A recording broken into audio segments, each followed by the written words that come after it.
بسم اللہ الرحمن الرحیم. In the name of Allah, the Beneficent, the Merciful. الحمد لله رب العالمين والصلاة والسلام على سيد الأنبياء والمرسلين وعلى آله وأصحابه أجمعين، أما بعد، فقد قال الله تبارك وتعالى في القرآن المجيد والفرقان الحميد: أعوذ بالله من الشيطان الرجيم، بسم الله الرحمن الرحيم. ولا يحل لكم أن تأخذوا مما آتيتموهن شيئا إلا أن يخافا ألا يقيما حدود الله، فإن خفتم ألا يقيما حدود الله فلا جناح عليهما فيما افتدت به، تلك حدود الله فلا تعتدوها.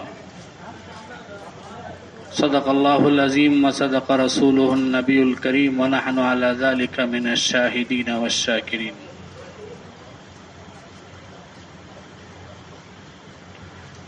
محترم بزرگوں اور دوستو،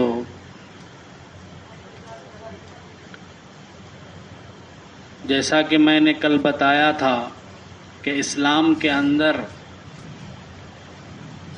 نکاح ایک مضبوط رشتہ ہے جو عمر بھر نبھانے کے لیے قائم کیا جاتا ہے. نکاح ہو جائے اس کے بعد فوراً نکاح کو توڑ لیں، اس مقصد سے نکاح نہیں کیا جاتا. نکاح کے رشتے کو مضبوط بنانے کے لیے، قائم رکھنے کے لیے اللہ تبارک و تعالیٰ نے مردوں کو اور عورتوں کو، شوہروں کو اور بیویوں کو بہت ساری ہدایتیں عطا فرمائی ہیں، تاکید عطا فرمائی ہے کہ تم کسی نہ کسی طرح سے اس نکاح کے رشتے کو قائم رکھو. جیسا کہ میں نے بتایا کہ بغیر کسی مجبوری کے، ضرورت کے طلاق نہیں دینی چاہیے، اس لیے کہ اللہ کے نزدیک حلال چیزوں میں، جائز چیزوں میں سب سے ناپسندیدہ چیز طلاق. بعض عورتیں ضدی ہوتی ہیں، شوہروں سے کسی مطالبے کے پورا نہ ہونے پر طلاق کا مطالبہ کرنے لگتی ہیں، شوہروں کو ورغلاتی ہیں، غصہ دلاتی ہیں، ٹینشن کراتی ہیں. تم ایک ماں باپ کو پیدا ہوئے ہو تو طلاق دیکھو.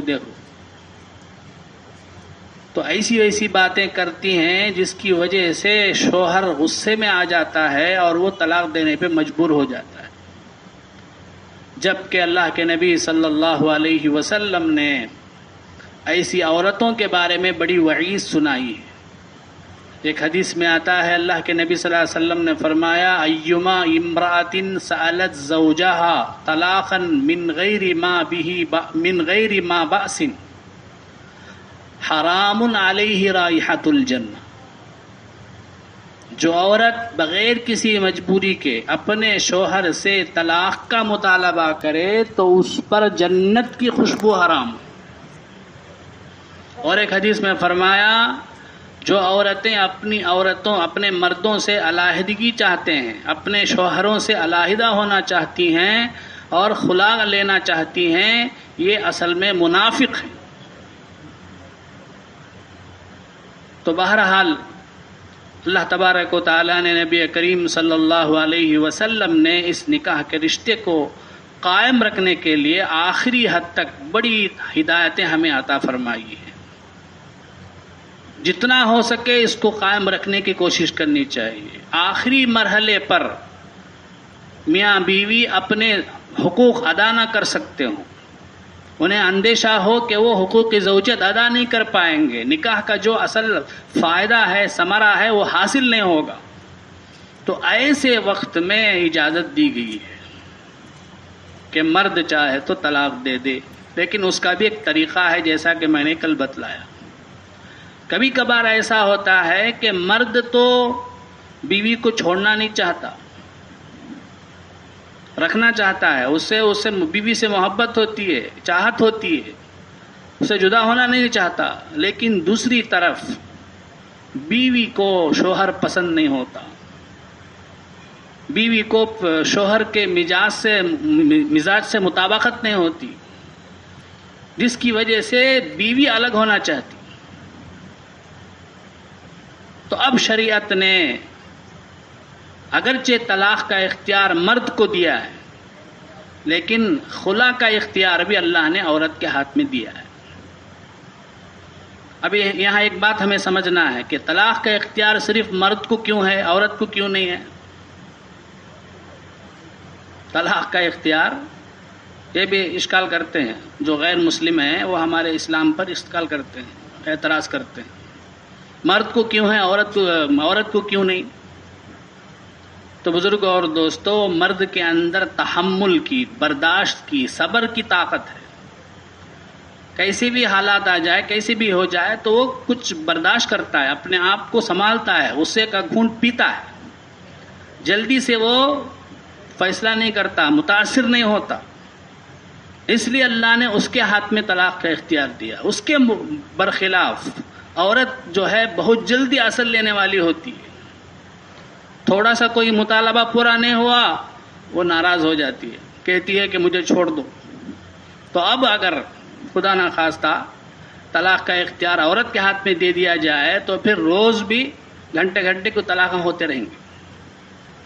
کیا وہ پوچھی کہ وہ لاکھ دے نہیں بولو طلاق، ہاں آئس کریم لاکھ دو بولے، یعنی کیا کہ بھول کو چلا گیا طلاق ہوگا کہ نہیں کی؟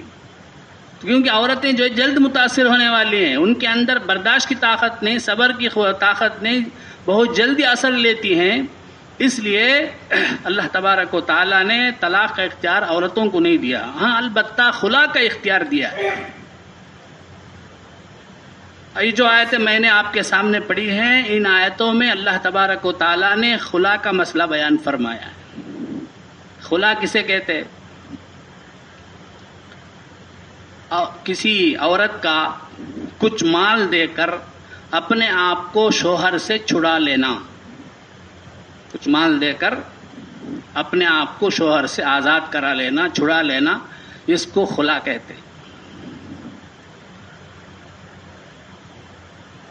اچھا، پہلے ہم اس آیت کے سلسلے میں بات کریں گے۔ یہ آیت کب نازل ہوئی؟ حضرات مفسرین کرام فرماتے ہیں کہ اللہ کے نبی صلی اللہ علیہ وسلم کے زمانے میں عبداللہ ابن ابی کی بیٹی حضرت جمیلہ رضی اللہ تعالی عنہ حضرت ثابت ابن قیس رضی اللہ تعالی عنہ کی زوجیت میں تھی، نکاح میں تھی۔ ایک مرتبہ حضرت جمیلہ رسول اللہ صلی اللہ علیہ وسلم کی خدمت میں حاضر ہوئی اور آ کر کہا، اے اللہ کے نبی صلی اللہ علیہ وسلم، میرے شوہر حضرت ثابت کے دین اور اخلاق کے بارے میں کوئی عیب نہیں لگاتی، وہ بہت بڑے دیندار ہیں، بڑے اچھے اخلاق والے ہیں، لیکن کیا کروں، جب لوگوں کی بھیڑ کو، لوگوں کے مجمع کو میں دیکھتی ہوں گھنگھر اٹھا کر، نقاب اٹھا کر، اور ان میں ثابت ابن قیس بھی ہوتے ہیں، تو لوگوں میں سب سے زیادہ کالے، سب سے زیادہ پستخط، چھوٹے قد والے اور سب سے زیادہ بدصورت حضرت ثابت ہی نظر آتے ہیں۔ اس لیے مجھے ثابت ابن قیس پسند نہیں ہے، لیکن ثابت ابن قیس مجھے طلاق دینا نہیں چاہتے۔ تو اس وقت اللہ نے یہ آیت نازل فرمائی، جس میں اللہ تعالیٰ نے فرمایا ہے کہ اگر میاں بیوی حقوق زوجیت ادا نہیں کر سکتے ہوں، شوہر چھوڑنا نہیں چاہتا، بیوی الگ ہونا چاہتی ہے، تو کچھ مال دے کر بیوی اگر اپنے آپ کو شوہر سے چھڑا لے تو اس میں کوئی گناہ نہیں ہے، اس میں کوئی حرج نہیں ہے، گناہ نہیں۔ تو رسول اللہ صلی اللہ علیہ وسلم نے حضرت جمیلہ سے پوچھا، کیا تم وہ باغ جو ثابت نے تمہیں مہر میں دیا تھا اس کے بدلے میں اپنے آپ کو آزاد کرا لو گی، چھڑا لو گی؟ تو حضرت جمیلہ نے کہا، ہاں، میں انہوں نے جو مہر دیا، باغ میں مہر میں جو باغ دیا اسے بھی واپس کروں گی، بلکہ اس سے زیادہ بھی دوں گی۔ چنانچہ آپ صلی اللہ علیہ وسلم نے قرآن کے فیصلے کے مطابق باغ واپس کرا دیا اور ان سے خلا کرا لیا۔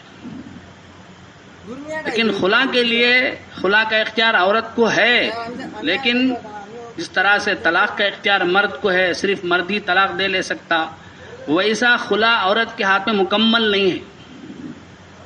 خلا کا مطلب یہ ہے کہ وہ اگر شوہر سے جدا ہونا چاہتی ہے تو اس کے لیے ضروری ہے کہ وہ کسی اسلامی عدالت میں یا مسجد کمیٹی کے پاس یا مسجد جماعت کے پاس، جماعت المسلمین کے پاس جا کر جو ہے عرضی پیش کرے کہ اس طرح سے میں اپنے شوہر سے جدا ہونا چاہتی ہوں، میں خلا کرانا چاہتی ہوں. تو اب وہ جو جماعت والے ہیں وہ شوہر کو بلائیں گے اور بلا کے اس سے اس کو قبول کروائیں گے. تو خلا کے لیے شوہر کا قبول کرنا بھی ضروری ہے تبھی خلا ہو. تو یہ بھی یہاں جان لینا ضروری. یہ بھی مکمل طور پر عورت کے حوالے نہیں کیا گیا ہے، بلکہ اس کے لیے ضروری ہے کہ وہ پہلے جو ہے ذمہ دار جماعت کے پاس جائے اور جا کر مطالبہ کرے. تو وہ جو ذمہ دار جماعت ہیں وہ شوہر کو بلا کے سمجھائیں گے، ملانے کی کوشش کریں گے. پھر بھی نہ ہو تو جو ہے خلا کروا دیں گے. اچھا، خلا کے عوض میں شوہر جو مال لیتا ہے یہ مال لینا جائز ہے کہ نہیں؟ جائز ہے، لیکن اس میں حضرات فقہا یہ تفصیل بیان کرتے ہیں کہ اگر غلطی قصور شوہر کا ہے، شوہر کی غلطی ہے، تو ایسی صورت میں شوہر کے لیے کوئی بھی مال لینا بیوی سے جائز نہیں ہے. شوہر مار پیٹ کرتا تھا، شوہر جو ہے حقوق زوجیت ادا نہیں کرتا تھا، کھانے پینے کا انتظام نہیں کرتا تھا، اس لیے بیوی مجبور ہو کے خلا کرا لیتی ہے. تو اب چونکہ پوری غلطی، پورا قصور شوہر کا ہے، اس کے لیے اب بیوی سے کوئی بھی مال لینا خلا کے بدلے میں جائز نہیں ہے.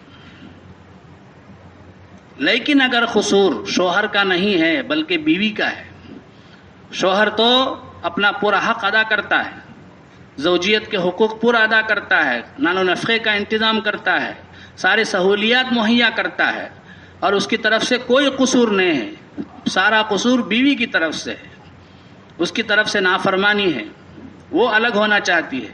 تو ایسی صورت میں شوہر کے لیے خلا کے بدلے میں بیوی سے مال لینا جائز. لیکن وہاں بھی یہ شرط لگاتے ہیں کہ اتنا مال لے سکتا ہے جتنا یہ اسے دیا ہے، مہر میں یا دوسری شکل میں جتنا مال دیا ہے اتنا ہی لے سکتا. اس سے زیادہ لینا مکروہ ہے، مکروہ تنزیہی یعنی خلاف اولا ہے. کب؟ جب کہ قصور بیوی کا، جتنا مال یہ دیا ہے مہر کی شکل میں دیا ہو یا دوسری چیزوں کی شکل میں، تحفے کی شکل میں دیا ہو، جو بھی مال دیا ہو اتنے مال کے برابر لینا جائز ہے. اس سے زیادہ لینا مکروہ تنزیہی ہے، خلاف اولا ہے، اچھا نہیں.